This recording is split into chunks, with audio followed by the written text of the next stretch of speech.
I'm not gonna lie, it's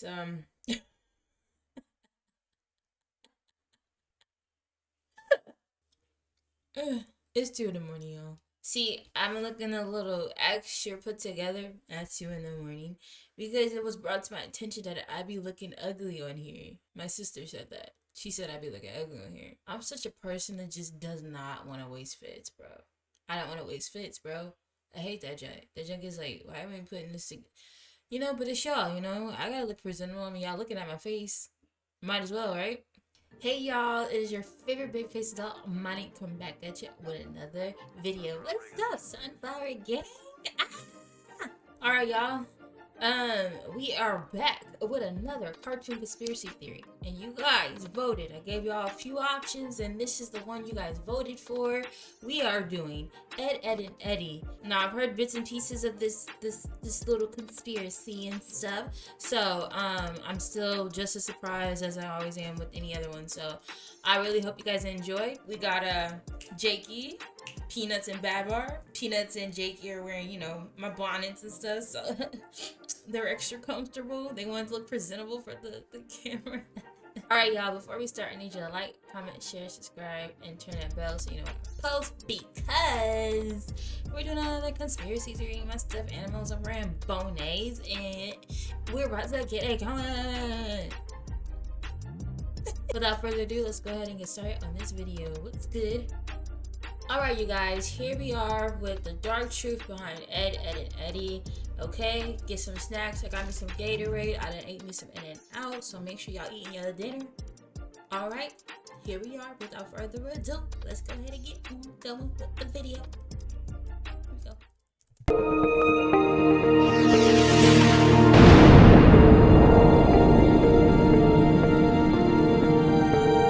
Hey guys, what is going on, and welcome back to What Shall We Do Next. I'm Mike, your host, and I hope you guys are having the best day ever. Before I get started, guys, if you are new here, please subscribe if you haven't already done that. We're on the road to 90,000 subscribers. That is insanity. I can't believe I'm only 10,000 subscribers away.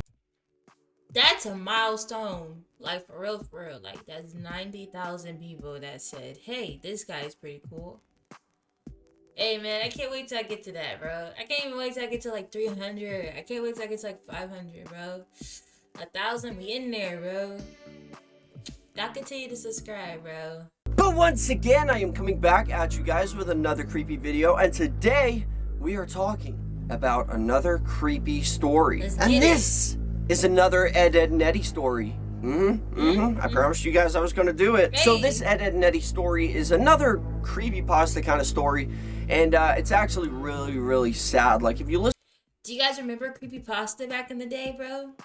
Bro, those used to give me... I used to, read those and, follow those, before bed, and that junk used to, have me messed up. Creepypasta, bro. You're a gang if you know exactly what this is. You're kind of weird. But you're my kind of weird, so what's up? So the story of the dark truth of Ed, and Eddy is basically somebody's come up with this theory that the characters that you see in Ed, and Eddy, they're all in purgatory, and purgatory is actually the neighborhood, the cul-de-sac that they live in. But enough of the jibber jabber, let's get right over to the story. Okay. Yeah, I'm excited, y'all. Ooh. The dark truth behind Ed, and Eddy. Oh, yeah. We hadn't always been here. Okay. But the neighborhood has. Even before it was a neighborhood on Earth, this one had always been here. Here for those that would be lost on those cursed grounds. Here for those who would die long before their real life ever truly began. Here for those who never really wanted to grow up. We come from different times, and we come from different lives. What? But one thing remains true of us all. We lived on the earthly realm of the neighborhood at some point in our lives, and died long before our time was supposed to come. We don't remember much of our lives in the cul-de-sac since the last member of our group joined us, and certainly we won't remember now when the next spirit comes. But here is what we... So, what I'm gathering so far is that They're all stuck in this age. An ad is coming. I hate ads. Um, they're all stuck in a certain age and a certain time zone. But as more additional characters get added into, they lose more memory of what they were back then. That's crazy. So they like it's like they're aware of it, but it's like I don't. Whoa. I'm thinking because this is a story, we're probably gonna have to probably do maybe one or another part or you know a part or two after this to really get the gist of the Ed and Eddy, bro. That's crazy. Okay. But here is what we do know. Rolf was the first one to come here. Unlike most of us, he was born in far-off lands, and even in the afterlife, hasn't lost the touch of his old world upbringing. He lived in the neighborhood before it was developed, the son of a shepherd. He and the rest of his family came to start a farm on the lands that would soon turn into the place we would all eventually reside in. He died in 1903 while tending to the family's animals. Wow. The bull broke loose from its pen, Whoa. and in Rolf's effort to stop the beast, he was trampled to death. That is why, even though he brought many of his family's livestock with him in spirit, he chose not to bring the cattle along. He continues to go about the farm's business on a daily basis, but is more than happy to occasionally neglect them to play with the other children of the neighborhood. Wow. John. So that's why he's so, that's I guess it's the biggest example of how they're all stuck in their own time zones, because if you think about it, every one of them is so different. You know, they all got their own personality, and it's not just because of the sense of you have to have a variety of characters in the show, but when when you're combining the sad story to the characters, now it makes more sense why they are the way they are. Because out of the entire neighborhood, he's the one that's the most, can live off the land. If there was an apocalypse, bro is definitely surviving. And dang, he kind of lived a simple life, Probably that's why he's as loving and caring as he is, because that's how his upbringing was. Dang, that's crazy. Bro was a country bumpkin, though, for sure. 1903, that's crazy, though. Johnny was always the lonely child. Johnny! In fact, Rolf actually became his first human friend ever. Whoa! Whoa. So Johnny, in his waking life, did not have a human friend until he died? That's sad. Now, Plank is cool and all, but that's sad. Jeez. Okay. When he came to the cul-de-sac after his death. His parents moved on to the grounds of Rolf's former farm not long after his death. Dang. With no other children around and no field work to take up his time as it did Rolf's, Johnny grew into his own mind to a great extent. From then, Plank was born. Together, they wandered about the countryside, climbing trees and getting themselves into trouble. Sadly, this didn't last forever, as a few years later, Johnny became bedridden with illness. In 1922, he died after a long battle with tuberculosis. He saw his imaginary friend Plank standing by him to his last breath. Even now in the afterlife, without the countryside to play in, Johnny still wastes much of his time frolicking through the backyards and streets.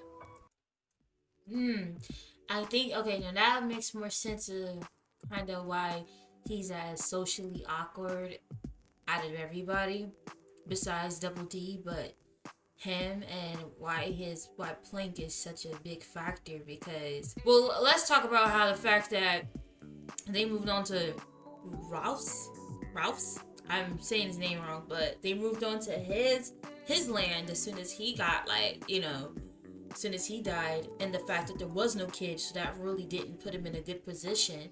But dang, it'd be these type of kids that unfortunately unfortunately pass away through something really even sadder than their life, And so that's crazy. But this is really just bumming me out, bro.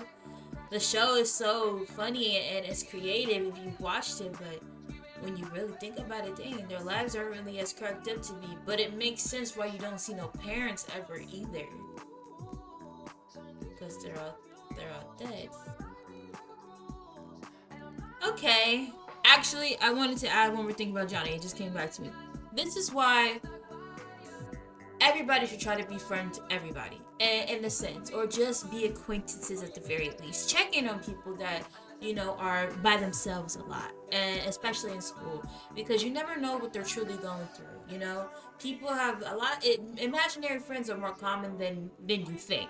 So it doesn't hurt to try to make a friend with somebody. It doesn't hurt to try to reach out and just see how their day's going. And you have no idea what it will mean to him. So, people like Johnny do very much exist, where they they find comfort in inanimate objects or things that really aren't alive. So, you guys, be a friend to somebody.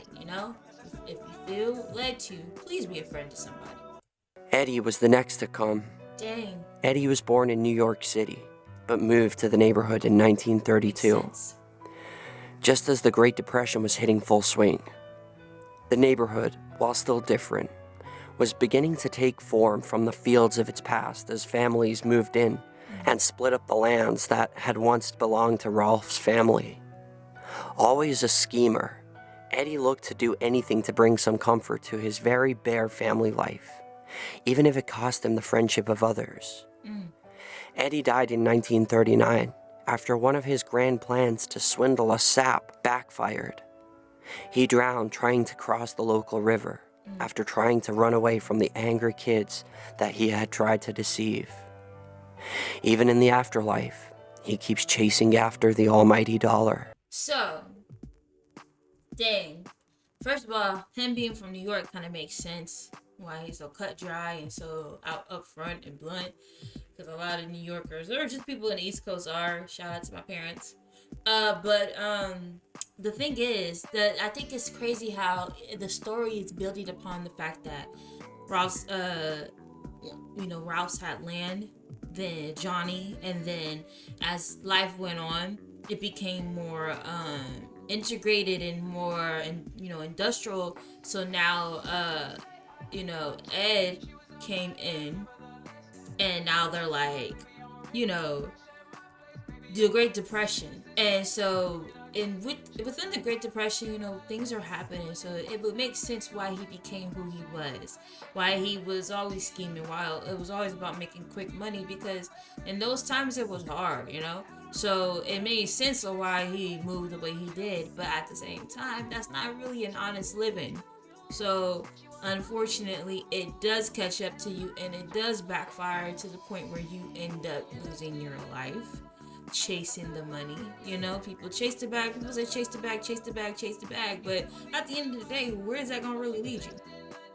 Where's that gonna really lead you? I'm not saying don't make money. Make your money.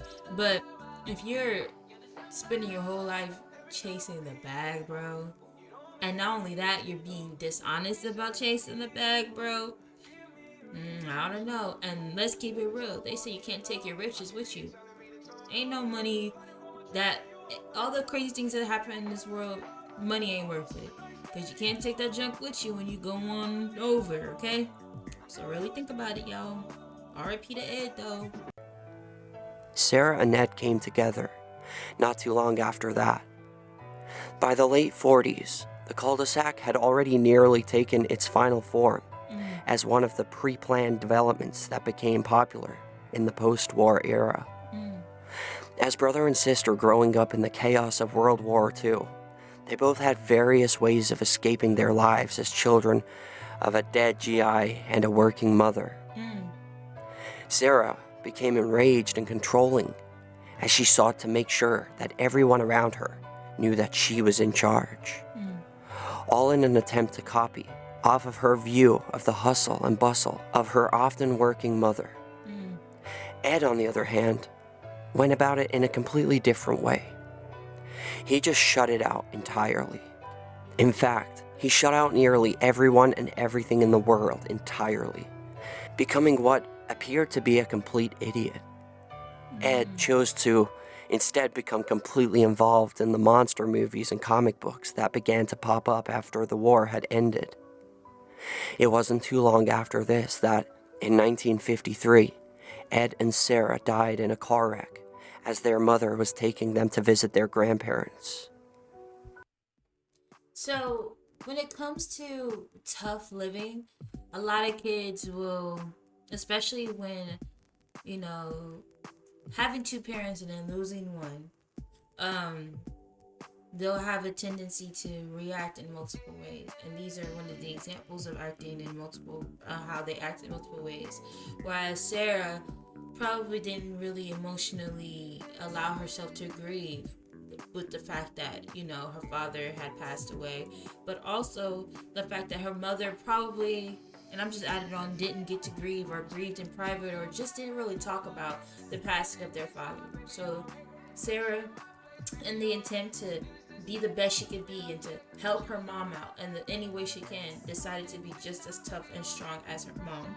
And you know, which led to her controlling attitude and always wanted to be in control and wanted to be the boss, because if someone leads, if someone leads or starts to guide her, or it ends up being in front of her, you know, that means this everything that she's built upon will fall down. It'll really show how sad and broken up she is. No, versus her brother, Eddy, where he's just like not oblivious, but he chose to push it back to his mind. Where those things had came up, but it wasn't a proper way to outlet or to cry about it or to, you know, to talk about it. So he just pushed it to the back of his mind. And to the point where he escaped reality, where none of it became real. So in fact, he has a lot of mental issues and a lot of emotional issues that have not been dealt with. And you know, even if it ever went into his adult years, it wouldn't have been good for him at all, actually. So that's why, you know, what's crazy. Um, you know what's crazy? The fact is that my last video is about grief, and you know, this video is touching about grief in a way, but that's why grieving is important, and you gotta talk about it, because it'll turn into things that aren't good. It'll create habits that aren't good. It'll create mental and emotional damage that is irreversible, or it'll take some time to get through it if you finally recognize it. So that is why it is important to grieve. You know, that is why it's important to talk about it. It is okay to be human. It's okay to cry. It's okay to give you time when you lose somebody. So yeah, they're just pretty sad, you know. They're just tough. So Naz came a time after the brother and sister. Naz was a flower child, born to a pair of hippies turned establishment in the late 60s. She was a naturally beautiful girl that had always had a way with boys and men alike. She lived life on a whim and would often go about flirting and playing without any intentions. She died in possibly the most horrible way of any children in the neighborhood. In the summer of 1979, a serial killer who had broken out of a local asylum had slipped into her house in the dead of night and killed her, along with her entire family. In the trauma of these events, she, in a way similar to Ed, shut out the world entirely and forgot of her parents and siblings, which is why in the afterlife, she doesn't ever receive demands from the non-existent parents, unlike many of the others. This gives her much more time to lounge around and party, as she often does. ooh, okay, hers was a little bit more sad and horrific. It mentions R word. The R word, I'm gonna bleep it out because I don't, we're trying to stay as clean as possible. But these type of children you have to watch out for, to be careful about. Overly friendly children sometimes kind of find themselves in tough situations and can be taken advantage of. So it's not necessarily nothing that they did, it's probably the people around them, especially when they're that young. They don't know everything, so just be careful who these children are around, and be mindful of that. And man, that sucks, because she's such a happy-go-lucky person, and she probably died the worst way, honestly. completely innocent and just, mm, mm. That gave you a little bit of chills. I'm feeling some type of way because I know these are made up characters, but these are lives that people actually live and have lived in reality outside of the show. So check in on your folks. Um, love one another. Be kind, bring peace. Man, this chick is crazy. I know it was just a show, but what this stuff is like. You got yourself like, I'm invested. I've watched this show, so it's like, yeah, I'm laughing at these characters, but in reality, I feel bad. It didn't take too long before Ed joined the rest of the neighborhood. He was the child of two highly controlling professionals in the age of greed that, despite their constant absence, dominated his life. As such, Ed became quite the intellectual and a rather meek and shy figure, always the curious type. He loved to experiment when given the time away from school and the constant chores of his parents.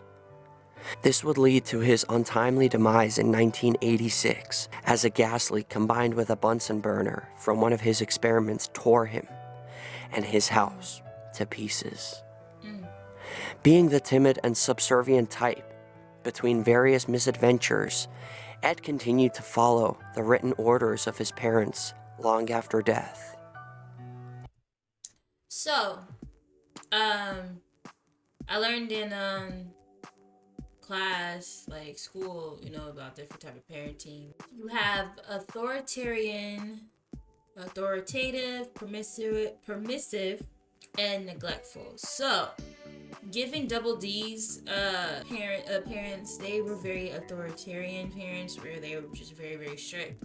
And you want authoritative, which is the ones that are strict, but they let you kind of be who you are.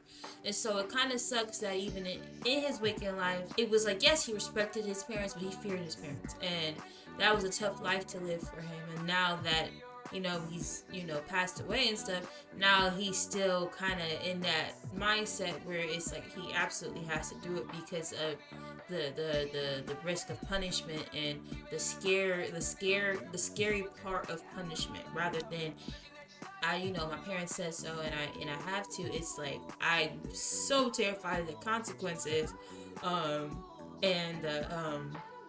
the fear of it rather than the respect of it. So that's the part that really sucks. And that does create meek and shy children sometimes, because they're afraid that, can I do this? Can I do that? Or is this allowed?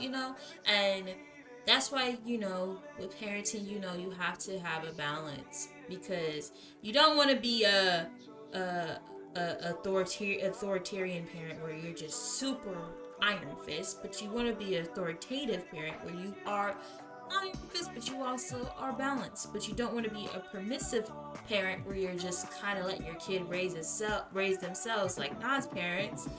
But you don't want to be neglectful either, kind of like Johnny's parents. You see? So, man, the educational part of me is coming out, because everything that I've learned in school is kind of just coming to fruition throughout this video. And it's kind of, I feel like this is kind of more about how they're raised and how they grown up and how they ended up in these spots, because I'm pretty sure there's things in between that happened before they had, before they died. So man, this is crazy. I mean, I could talk about this myself and tell you the human development part about it, so this is crazy. I'm really enjoying this, y'all. I hope y'all are too. Kevin was the next to join the group. He was born to the day of Ed's death and is in many ways his polar opposite. Kevin came from a broken home and developed a bold personality. In life, he was the cynical and angry and took it out on many of the other children. His abusive father would rarely pay him any attention in life and would end up bringing about the end of it. In a drunken rage, his father beat him after Kevin attempted to stand up to him. He died on the way to the hospital in the winter of 1999. His father spent the rest of his life in prison. In the afterlife, Kevin changed his perception to the opposite of what his life really was, with a distant father who would shower him with gifts. However, he continued to maintain his bullying, even in death. Now, neglectful parenting in the sense that this is sorry. Now, he had parenting that was neglectful, but his father would put a band-aid over the neglectfulness and the abuse with gifts, but in turn would make Kevin an aggressive kid because everything that he was going through at home, he was taking it out on everybody else. So there's different types of abuse that children face, and sometimes those same children will reenact the abuse that they feel at home or wherever they may be and on other children. So that's why you gotta be careful about how you talk to kids, how you raise your kids, because you never know who you're raising, not what. But if you're a parent, you're a parent. Do what it takes to take care of your child. To abuse children in any kind of way is absolutely crazy to me. It'll never sit right with me because kids are innocent, and you mess them up when you don't guide them in the right direction. And learning about human development and just the importance of every little thing that you do with your child is important. Looking around and even with the kids I've worked with, or just just in general, just seeing kids in different forms of life, I'm just like, dang, the development is important. Love and care is important. The nourishment is important. How you give them the freedom, but give them a limit is important, because if you give them too much freedom, you have Nas. But if you give them so little freedom, you have Double D. But in a sense, though, that's why Nas and Double D kind of clicked, because she needed that sense of control and calmness, while Double D needed somebody that will let him be him. So that's why they kind of worked, if you think about it. So, yeah, this is crazy. Jimmy was the last one to come to the cul-de-sac. He died in 2000, not long after moving into the house that Kevin's father had once lived in. He had leukemia since he was barely old enough to walk. As such, he was always a very sickly child, and due to his overprotective parents, he never really got to be around other children. He lived his days out in a small bedroom, completely neglected by the outside world. Jimmy lingered for quite some time in a state of near death, but in the end finally caved into the suffering of his lifelong illness. The Canker sisters were different from any other citizen. Okay. Jimmy is just one of those kids that just never had a shot.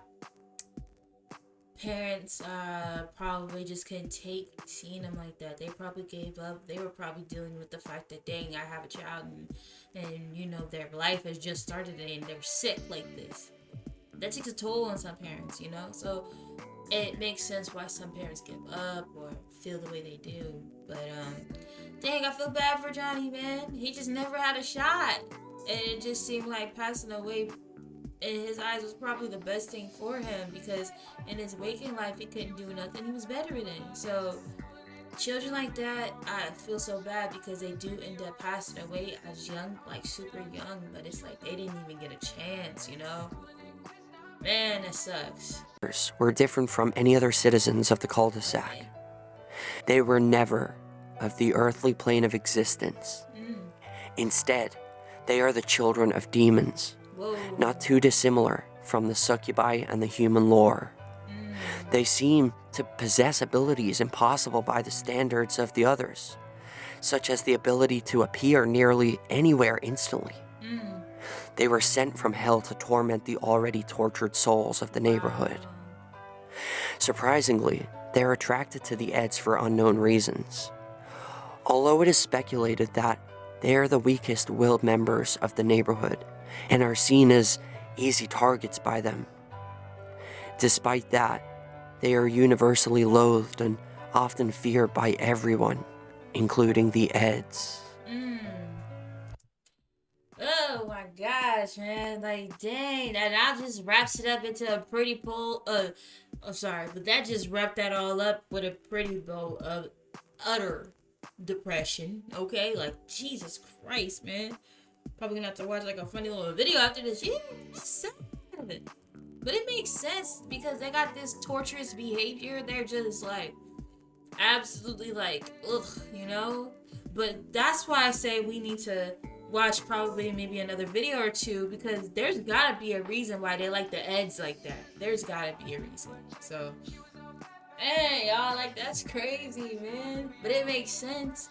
They're so and just so annoying, and everybody hates them. Like, if they had an opportunity to get away from them, they would.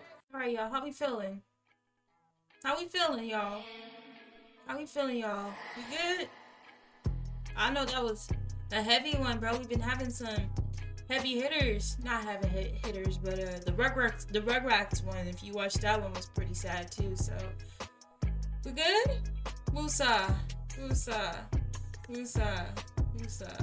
I mean, you guys, like I said, we're gonna have to probably watch another one. I've invested in this, this theory. So, man, this ain't no joke, bro. Like, stuff like this is crazy, but it makes so much sense when you really think about it and put things together like that.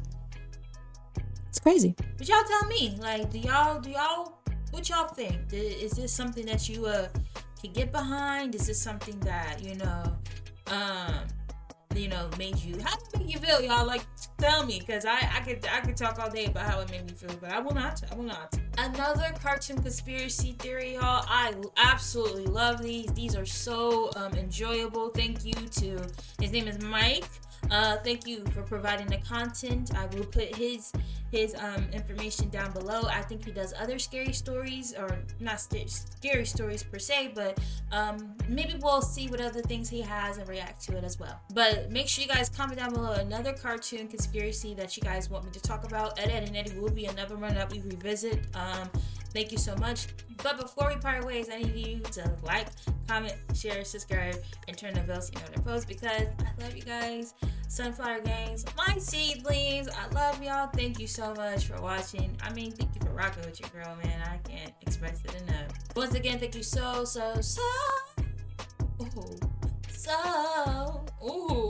much for watching. And Yahweh willing, I will see you all in the next video. Shalom, goodbye, I love you.